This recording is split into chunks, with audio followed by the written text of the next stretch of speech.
All right, let's do this thing. Cue the fake music.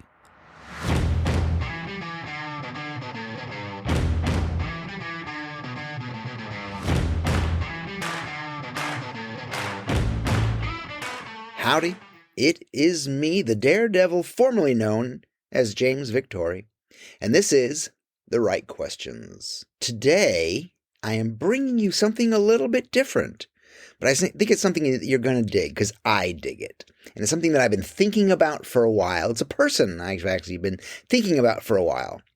A couple years ago, I was working on a book. And the premise of the book was basically that the things that made you weird as a kid make you great today. So what I did is when I went and I found maybe 10 different people in 10 different fields who I felt were just doing what they were meant to do. They were doing what they did as kids. And the interviews were fantastic. They really were. It just showed the power of paying attention to that little germ, that little kernel of truth that we're born with. You know, I always thought that Malcolm Gladwell's idea of the 10,000 hours, I always thought that was bullshit. Because it put a lot of pressure on an adult. Like you're 20 or you're 30 and like, oh fuck, now I gotta start practicing for 10,000 hours. That's bunk. That is total crap. Because you and I, partially because we're creative, partially because we're weirdos, and we paid attention to that, you and I, our 10,000 hours began when we were 5. That's just how it works. You were done your 10,000 hours by the time you were 7 or 8. So you got a bunch of hours under your belt. One of the interviews I did was with a man who I felt instant kinship with. We met at a party in San Francisco, and we were lucky to sit together at a table. I had heard of him and he had heard of me, and we just sat and we exchanged stories. We were like brothers immediately. We were born in the same year. We had very similar upbringings. And his name is Gaver Tully. So I put together this interview with Gaver, and I'm going to present it. But let me give you a little background about Gaver Tully. Gaver Tully is an educator with no formal education. And yet he's completely reimagining education for children. His teaching and guidance comes from his own childhood experience of exploration and play, and is based on the principle that everything is interesting and almost anything is possible.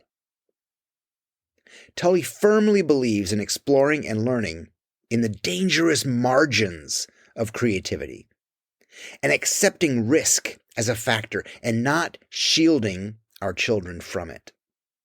In his words, we limit our children's development by limiting their experiences in the name of keeping them safe and risk-free. In 2005, Tully founded the Tinkering School as a place for hands-on, project-based, experiential learning. The school sets children free from the normal format of sitting in rank and file and memorizing rote information, and instead challenges and supports them so they can find the most beautiful versions of themselves. He believes that kids can build anything. And through building, learn anything, as long as parents stay out of the way. He trusts children and allows them to trust themselves. Tully's classroom allows children to play, rely on their instincts, and figure things out for themselves, all with power tools. This is the head fake of discovery. Tully is essentially letting children invent the future for themselves, and in the process, reveal their own superpowers. These are Gaver Tully's words. I was born in 1962.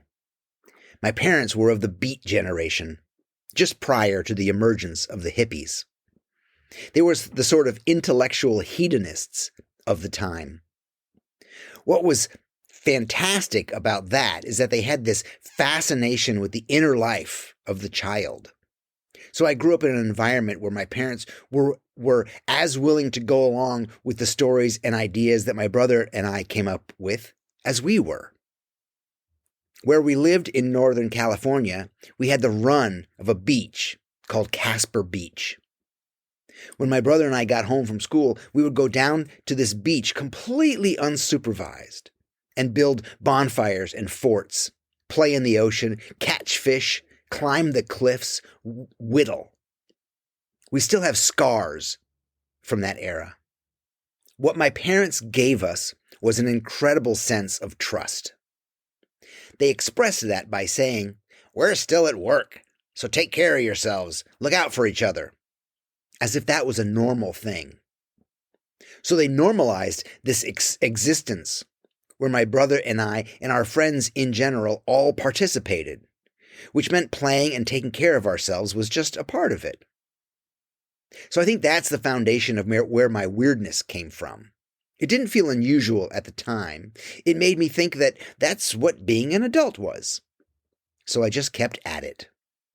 I think that a lot of the rules that kids live under today are based on the fears of the adults in their lives and their organizations. And nothing is more fearful than an organization. Everybody becomes more risk averse when they have to make a group decision because they don't want to be the one suggesting that kids should be able to play with fire and then have to defend that or have a PTA grilling them at the next council meeting. But ultimately, the problem with the nebulous group thing is that it leads towards mediocrity.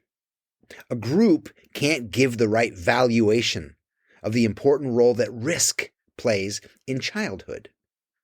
Risk is a critical factor in learning for children, and it's part of what helps them understand how to recognize danger and develop a sense of caution that makes them feel bold as they grow up instead of being fearful of the whole world. I have this newspaper clipping from the 1920s era, New York Times, and it shows a 14-year-old boy driving a steam shovel down the streets of New York City. I just love this photo because it's such a different worldview of what kids are capable of. Think about it for a second.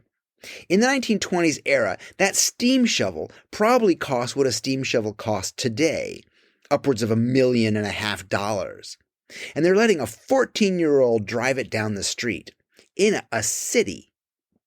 How much damage could a kid do with a steam shovel on a crowded street? So what I think is really interesting is that in all honesty, kids are not always capable of managing any given situation. But they can learn how to drive a steam shovel or manage themselves in the woods. And somehow parental ideas of what kids could be trusted with changed over time. I have an old lithograph of Inuit children cutting seal blubber, where they have the bite of seal blubber in their mouth and a very sharp blubber knife that they're sawing with right in front of their noses. Because mom's busy. She doesn't have time to cut up their food into little bites. And seal blubber is, besides being unbelievably bland, it is remarkably rubbery. So the kids have to cut it up for themselves or go hungry. And what I love about that lithograph is that those kids are barely out of diapers. It seemed remarkable to me that we just had to look at different situations in our past where how we related to children and what we expected of them was so much more nuanced and equal than it is today. Treating any level of risk as unacceptable means that we're cutting off experience of the world from the child, and we're also mediating the child's experience instead of them having a direct connection. They're required to go through us in order to meet those portions of the world that we think are right for them. Right now, you're thinking, oh man, I wish James Victory could be my mentor, my guru. Hell, I wish he was my coach. Well, you can make that happen. Go to yourworkisagift.com. There's a questionnaire that will probably help you out, but it'll also give you access to a free call. So let's talk. Let's free you from overwhelm and creative frustration. Let's build your business and help you get paid to do what you love. Again, go to yourworkisagift.com. Let's talk. I use the term children as the global collective society, but I think of every kid I meet as being someone that I'm responsible for to some degree. And as a result, that responsibility is to empower them to meet the world on their own terms and to see and experience those things firsthand. So when we filter for them, we hide the complexity of the world for them. Then, when they graduate college and they're stepping into their own first apartment on their own, they're shocked by how complicated everything is. So I think that it's really important that we show them the true world and let them use a power tool. We can help them learn how to manage risk and how to recognize those things that are risky. I think all creativity is, to a greater or lesser extent, risk-taking. Metaphorically speaking, I think risk fuels creativity in a certain sense. And so we have to support them, learning how to manage risk as part of their creative process and part of the artistic process that they own. The truth is that I don't make a strong distinction between activity and creativity. These domains that we've siloed knowledge in were more useful 100 years ago than they are now. Calling someone a mathematician denies the truth of the matter, which is that you're a creative who uses mathematics to express new ideas. But moving forward, we're going to have trouble discerning the definition of this person's competence. What if it's some kind of magnificent blend of mathematics, animation, and cooking? We're going to have to strip education back to its true and honest roots, which is this idea that we can't focus on content anymore. I think we need to think more about how is this child reasoning and what are they engaging with? How are they constructing knowledge for themselves? And how can we help them do that in a way that works better for them, instead of trying to measure how much algebra they know? The accidental and secret source of the tinkering school came out of a dinner conversation I was having with some colleagues. I was bemoaning the fact that parents seem to be more risk-averse these days, and I was using my own friends as an example. These people I had grown up with were now old enough and having children of their own, and they were reframing our shared childhood as something we barely survived, in this sense of bad parenting on the part of our parents. That is, that this benign neglect was actually foolish and foolhardy, and that our parents really didn't understand the risks they were taking. Now, I saw my childhood as something very formative and powerful, and they were describing it as something we were lucky to have come out of in one piece. I sort of foolishly suggested that maybe what's needed these days is some kind of summer camp program where nervous parents send their children away, and then we just don't tell them what happens at camp. They get their children back, and their children are developing a sense of bravery and competence in a way that doesn't trigger their parents' anxieties. By the end of the conversation, I had 5 kids signed up for a camp that didn't exist, and proceeded to launch the camp the following summer. So here we are, headed into the first week of the camp. And I was like, well, what are we going to do for a week? I had this notion that we would build a bridge. That was the sort of goal for the week. I thought that we had to leave some extra time, like we're going to build it and break it and build it and break it and try a couple things until we got it to work. But they built the bridge in a day, and it was strong like a chain. So we set a new goal, which was to build a roller coaster by the end of the week. And we got there through a series of very spectacular failures that changed how I thought about work. Because here, the failure told us more about what was going on in our project than any of our drawings or any of what we were talking about. Every time it failed, we had this magnificent giant step forward. And I asked one of the kids a couple of years ago, he's long since graduated from college. I said, "Why do you think that worked so well?" He said, "Oh, it was easy. Whenever anything broke, you just walked up like a forensic scientist at a crime scene and you said, 'Well, what can you see what's happening here?'" Our whole perspective around failure turned into this kind of sleuthing behavior of trying to understand why the wood wasn't behaving or why the corner broke when the roller coaster car went around it. So that notion of always treating failure like progress was reframed for all of us, myself included. Part of the secret of tinkering school is that it creates a world where this society exists and almost anything is possible. There's a set of reasonable constraints, like the materials we have, but the possibilities are endless. So this group of kids comes together, and what they do is they pit themselves against this ridiculous goal, like build a roller coaster by the end of the week, or a windmill, or whatever it is.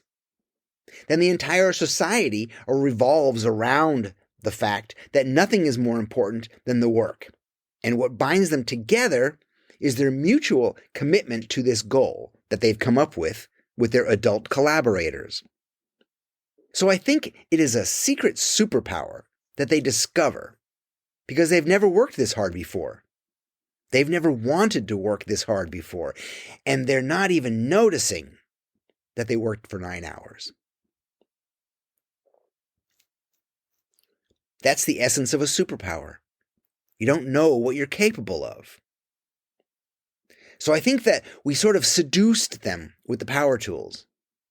But what makes them mad with power is that realization that now they can make anything. They can leave with a new competence in terms of the use of tools. But what I'm really hoping they'd get out of it is learning how to commit to something.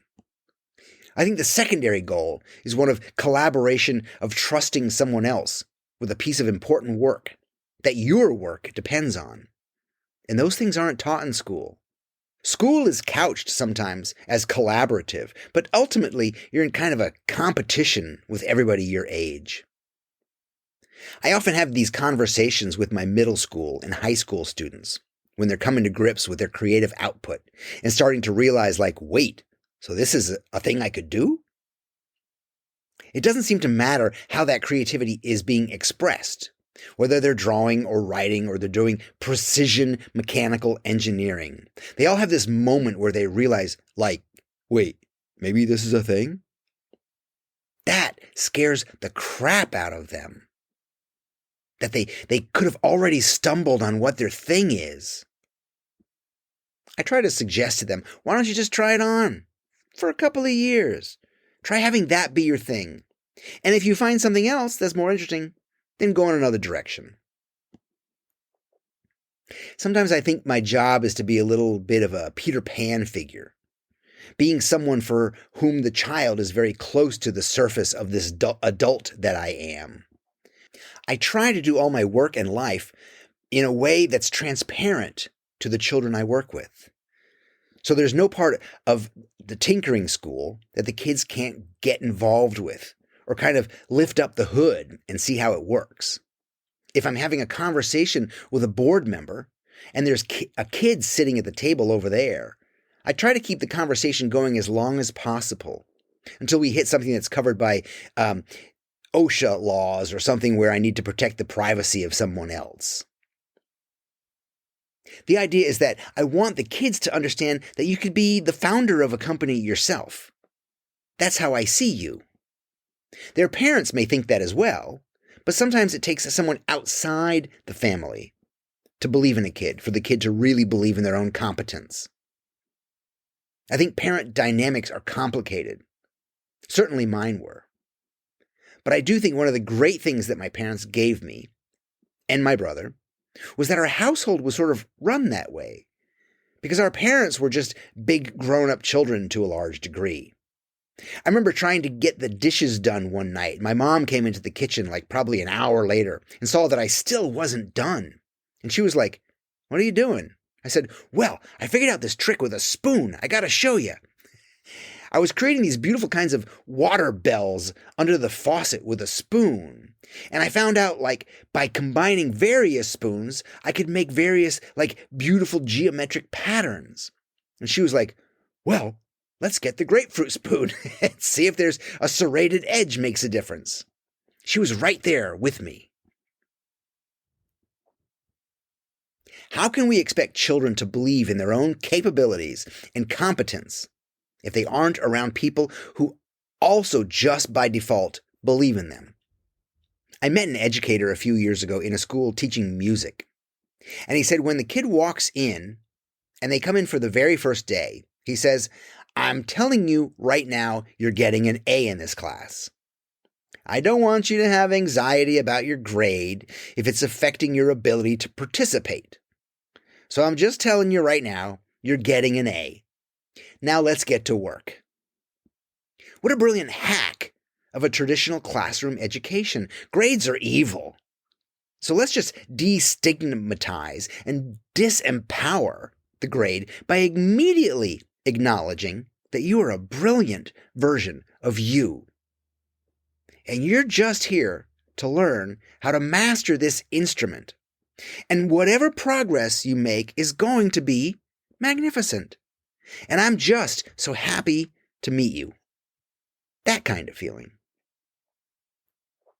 There's this beautiful moment in our tool training protocol where we're working with a child, teaching them how to drive screws into wood, where we're helping them discover the proper way to do it. It's an intensely kinesthetic thing with a certain degree of finesse. And there's this beautiful moment where once the child seems to be kind of getting it, and the screw is going into the wood, and it's settling down into the wood where they wanted it, we just say, "It looks like you got it. I'm going to go work with this other kid." And we turn our backs on that child and leave them with the screw and the drill and a block of wood. We know from having other people observe that these children often go through a moment where they stare at our backs, kind of incredulously, and look down at the tool in their hands and then back up at their collaborators. Then they just sort of shrug and get back to work. This is one of the few times in their lives where an adult so quickly went from, "Okay, here's a tool, here's how you use it, and let me know if you need any help." What a powerful way to represent and express the notion that I trust you without saying it, without putting the "be careful" note into it, which undermines that trust. We just say, as we would to any other adult, "Looks like you got it. I'll be over here working with this other person." I feel like I'm a utopian idealist. And I strive for a world where these kids are growing up into something where everything isn't going to shit. And they can get some pencils, scissors, kind of relax, and really chase ideas and have a rich inner and outer life. I think the way they get there is through doing a lot of damage control. They're inheriting a world that is held together with baling wire and duct tape. And right now, part of it is on fire. So what an unreasonable thing to do for our generation to hand off stewardship of this world in this condition. But how wonderful would it be if they felt competent and empowered to not only fix it, but to put systems in place so that the world went back to a state where it was taking care of itself, the way that it had evolved, and all the other creatures had a role in it together. So I want nothing less than a revolution in education that focuses not on getting kids to have good grades, but on getting kids to feel like the world is a place of wonder and delight and something worth taking care of and preserving and raising more kids in. Those are the words of Gaver Tully of the Tinkering School. Thank you for being here. I'm James Victori. This is The Right Questions. If you have questions yourself, get in touch with us, baby. Send them in. We're here to help you. We love you. Adios.